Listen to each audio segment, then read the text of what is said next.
Hello and welcome. I'm Glenn Tiffert, a distinguished research fellow at the Hoover Institution, where I co-chair its program on U.S., China, and the world. Today we're sitting down in a conversation with the authors of a new report our program sponsored called Day One, an economic contingency plan for a Taiwan crisis. This report takes a sober look at our existing toolkit of economic statecraft and judges it wanting. It then invites us, while we have the luxury of time, to think outside of the box and develop more impactful alternatives, so that in the event of a crisis, we have done the hard strategizing and thought through the second and third order consequences of our choices in advance. It's a great pleasure for me to introduce the report's authors, Hugo Brownlee and Eyck Freymann. Thank you for joining us in this conversation. Thanks. So let me start by asking you all, what is our economic statecraft toolkit, the one we currently have? Well, right now, we seem to be caught in a binary, right? Whenever we're faced with any kind of geopolitical crisis. And that binary is between little to no action, symbolic sanctions designed to show our displeasure, but not designed to have significant economic impact, and what we might conventionally call Russia plus. In other words, efforts to weaponize the global economy to the position of the dollar, financial sanctions, to punish a country, and above all, to interdict that country's trade with third parties, right? And our contention in this report is that hard Russia plus style sanctioning regime is not viable in the case of China in the event of a Taiwan crisis. And why not? It's too big, is the simple way of putting it. But to deal it in more complex terms, China is such an integral part of the global economy that we cannot force third countries not to trade with it. And if we attempt to do so, and I can speak to this far better than I can, then third countries will shift part of their financial infrastructure onto networks that we don't control. And at that point, we risk fragmenting the global economy and actually ending up in a much weaker position than the one we started with. Have we seen that actually happening, for example, with the Russia sanctions and the Ukraine war? It's already happening at a vast scale. In March and April of 2022, the United States imposed sanctions on Russia that it claimed were unprecedented. It was likened to a financial nuclear bomb. And in the first weeks after sanctions were imposed, the Russian ruble cratered, Russia's banks teetered on the edge of collapse. But the Russian financial authorities managed to swoop in, stabilize the system, and put Russia on a basically stable war footing to dig in for the long haul. Meanwhile, Russia's major trading partners, including countries like Turkey, which are NATO allies, moved off of payment systems that the United States controlled and redirected trade, including sensitive dual-use components that we wanted to keep from Russia, which are now being used on the battlefield to kill Ukrainian forces. So I think it's been a resounding failure. And not only has it pushed Russia closer to China, it has given China a playbook that it could follow in a Taiwan crisis, but with much more effective resources than Russia had in 2022. So I think the Russia case forces us to take a hard look at the playbook and consider whether it's still viable. So how might we do better?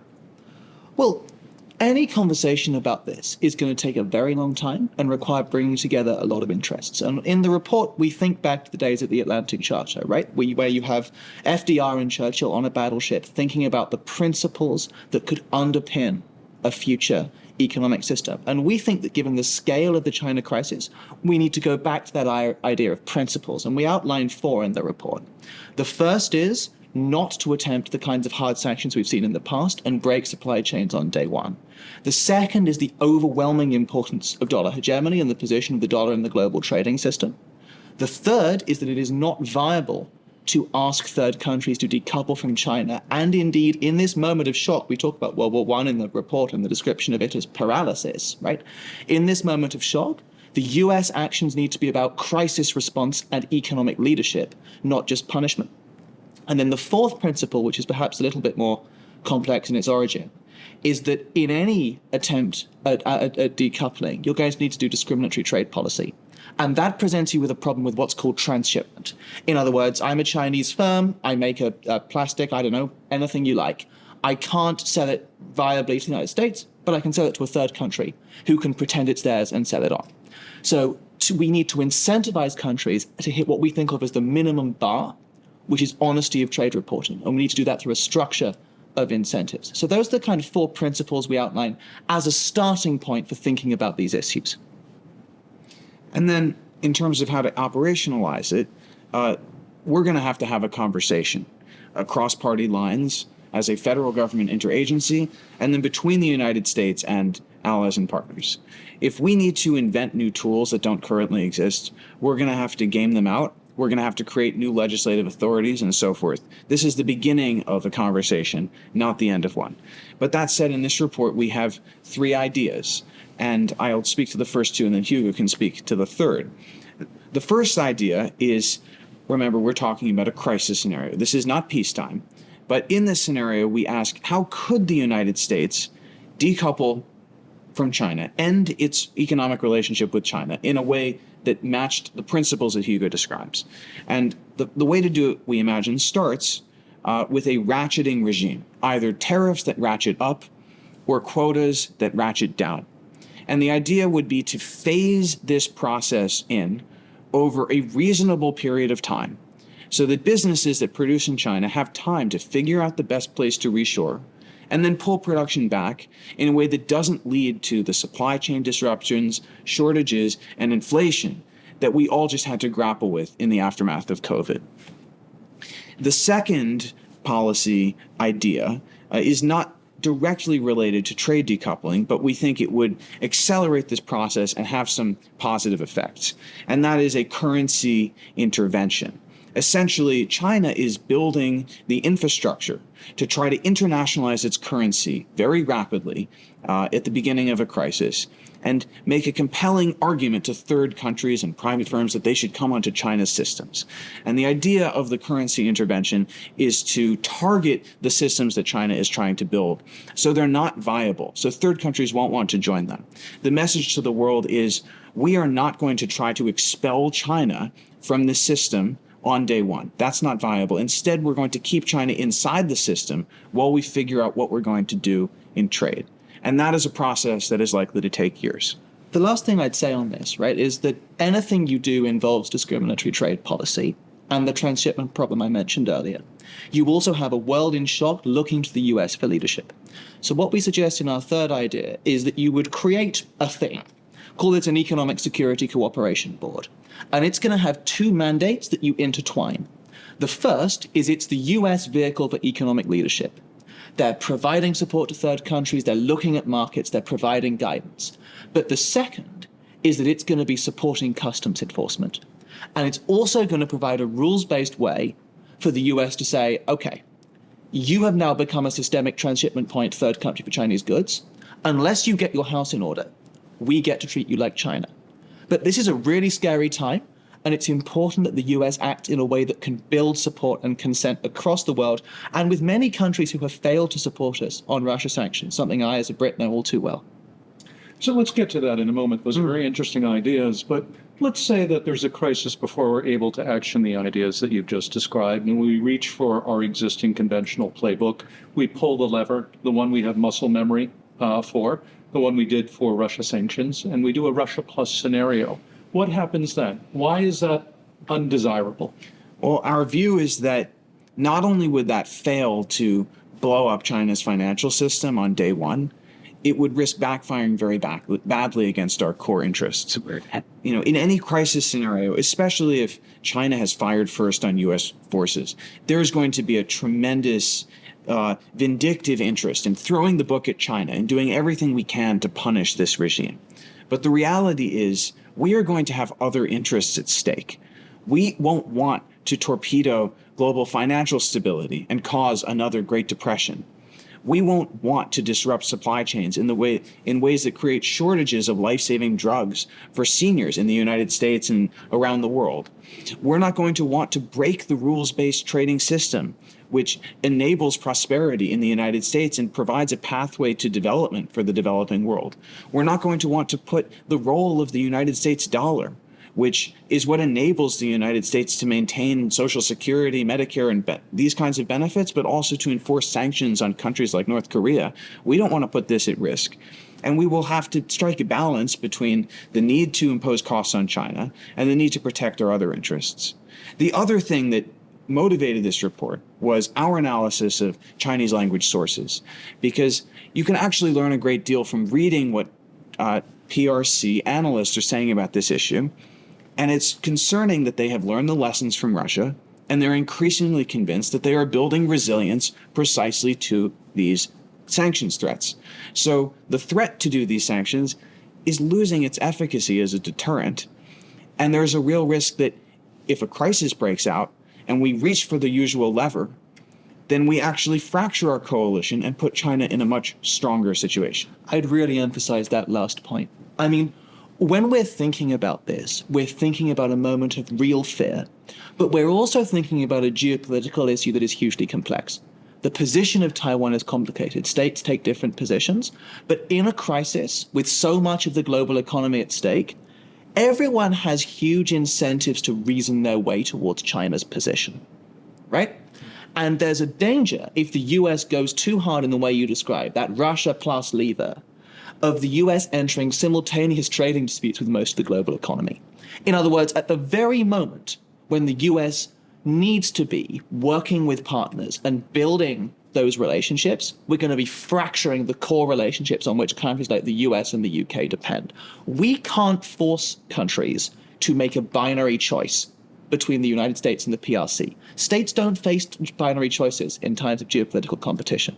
We need to accept that, accept those incentives, accept those interests, and work with them rather than against them. You're both economic historians. Can you reflect for a moment on the lessons of history? I mean, sure. That's our favorite thing to do.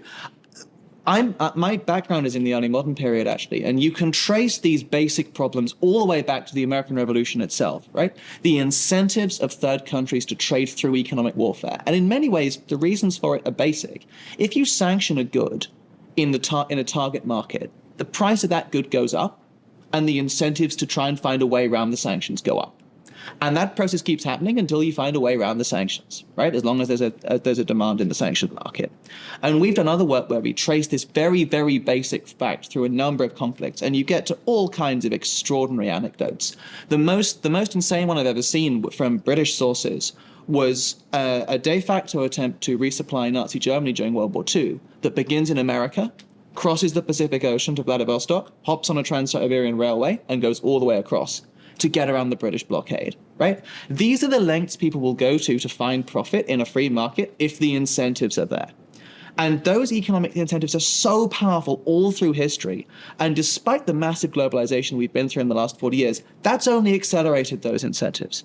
So if we're thinking about economic statecraft in this new age of great power competition, we need to understand those incentives, accept them, and work with them. So how do we operationalize the tools you described? How do you harness those market forces to be in your favor rather than fighting the gravity of economics? Well, part of it involves the U.S. government speaking clearly, consistently, and with a single voice across party lines to tell the financial markets, private companies, allied and partner governments, and China exactly what we are going to do if a crisis breaks out. And projecting confidence requires not just that we brandish threats that may or may not be serious, but that we articulate, that we understand the interest that we have at stake, and we have an affirmative vision for what the world would look like even if China goes rogue. This is a vision that's not just about tearing down institutions. It's a story that we will tell about evolving existing institutions to make them more equitable for the American middle class, more equitable for developing countries, and that we will sustain this vision in partnership with our core allies, and we will do it in a way that comes at China's expense, but maintains a world based on rules and norms, a world in which small states' rights and sovereignty are respected and protected. And this is a vision for the world which won't be easy to build. We're not talking about setting this up in the days or weeks of a crisis. But if China does do something so foolish and so dangerous as to attack Taiwan or attack a U.S. treaty ally or shoot at U.S. forces, we need a vision for what the world is going to look like after the dust settles. And that's what this report is all about. The only thing I'd add to that is that the more seriously we think about this issue, the more honestly we look at our various interests, the more credible our deterrence becomes. We're entering into an increasingly scary time. Those who've been watching European geopolitics closely are already in that very scary time. And in that world, deterrence is crucial. But deterrence isn't about brandishing the biggest stick you've got. Deterrence is about thinking seriously about what is in all our interests and trying to move forward on the basis of consensus as best you can. Now, the details of something like this are going to come together late because building that consensus is hard. But we can be clear about what our guiding principles are. I go back to the Atlantic Charter, and we can have that cool, calm, deliberate thought now, because being cool, calm, and deliberate in a moment of crisis is one of the hardest things to do. So let's think concretely. What are you asking the United States to do in the heat of the crisis? What are you asking allies to do in the heat of the crisis? And what are you asking the rest of the world to do? I think a lot of what we're asking is for them not to do things. We're asking them not to retrench back into their own markets, and we're asking the US to step forward, to show that leadership, and to begin the process of putting things in motion. Our report has a very dramatic picture of an avalanche on the front of it, and we find that metaphor really helpful in thinking about what should happen in that moment. We're talking about taking political steps, whether that's introducing a ratcheting tariff, whether that's stepping forward in terms of crisis response. And that's not just the US, that's also the UK, my own country, Japan, South Korea. We're talking about taking that step forward to make political actions that don't have a negative economic cost on day one, but that build and build and build over time. And in many ways, that's the opposite of sanctions, where you try and hit them as hard as you can, and then it fades. We're looking to set a process in motion on day one through passing legislation. There's a big role for Congress in this, but lots else besides, in a way that will then build and develop through time. So we've walked around Washington intensively over the last several days. We have indeed. We've had meetings with various bodies in the executive and on the Hill. Tell me, what are your reflections on this week's of engagements? How have you been received? How has the argument been received? It's been absolutely extraordinary, Glenn, beyond anything we could have expected. We have met with representatives from some of the most progressive members of the House to some of the most conservative members of Congress. We've met with folks from across the interagency. We've spoken to people in classified settings, in open settings. We've spoken to people about various aspects of our report, the technical pieces of how this legislation would be operationalized, and we've talked about big picture ideas. We've talked to representatives from ally and partner governments, and what we see is there is still more work to do. Achieving alignment on these principles will not be easy, because this is an entirely new way of thinking about economic coercion and crisis response. And this is a period of history that most people know only in its rough outline. But we have confidence, based on these last few days of conversations, that there is the fundamental basis for a bipartisan consensus here. And not just a bipartisan consensus in Washington, an agreement on principles that can link the U.S. together with its core allies. So we can't have this conversation by ourselves. We want to be the beginning of a conversation that brings different voices together. We have a lot of excitement as we come away from this week about the next steps in this process. I can only completely second that. And, Eyck and I have been in many, many meetings, and there's a line of Eyck's that I would highlight, which is that China is watching what's happening. And if we can have these conversations in a sober and calm way, that is in itself having a deterrent effect. And that's not for us to do. That's for Congress to do. That's for elected representatives to lead. But if we can be calm and moderate and talk to each other about such a fundamental issue, we can make extraordinary progress. And everything I have seen and heard over the last week says that the United States is more than capable of doing that and of showing the economic leadership the world wants it to show. And bringing the rest of the world along with Absolutely. us. Excellent. I want to give you the opportunity for any final thoughts that you might have, either on the subject matter, on the week of engagements. All that I will say is that the United States is not the aggressive party in the Taiwan Strait. All the United States seeks to do is to defend treaty allies that it committed to defend more than 70 years ago, and to maintain peace and stability in the Taiwan Strait, peace and stability which has brought vast economic benefits to China, to Taiwan, and to everyone else in the region. China's leader, Xi Jinping, has an idea about how he might disrupt this order for his own personal benefit and for China's coming at the expense of everyone else. And what we need to do is stand up tall because we have the winning side of this argument. The United States is making a pitch to other countries in the region and around the world that we need to stand together to prevent the worst from happening. The best deterrent is a credible contingency plan about how the United States will work together with allies and partners to create a world that China doesn't want. And I think after this week, I'm coming away energized and excited that that conversation is going to continue. God, I've got to top that now. Okay, all I would say is this. A lot is talked about in terms of the US and its role in the world and its role in economic leadership. I have been impressed at every meeting I've gone to this week about the quality of the engagement, the willingness to listen, the openness, the challenging questions we have received. And I think that should reassure a lot of people that on the big topics, when you fly out to the United States and talk to people based on appreciation of US interests and an understanding of the leadership we need, you can have an extraordinarily productive, brilliant, fascinating conversation. And that, speaking from across the pond, is just enormously energizing and encouraging. Thank you. Please take that back to London. We will do.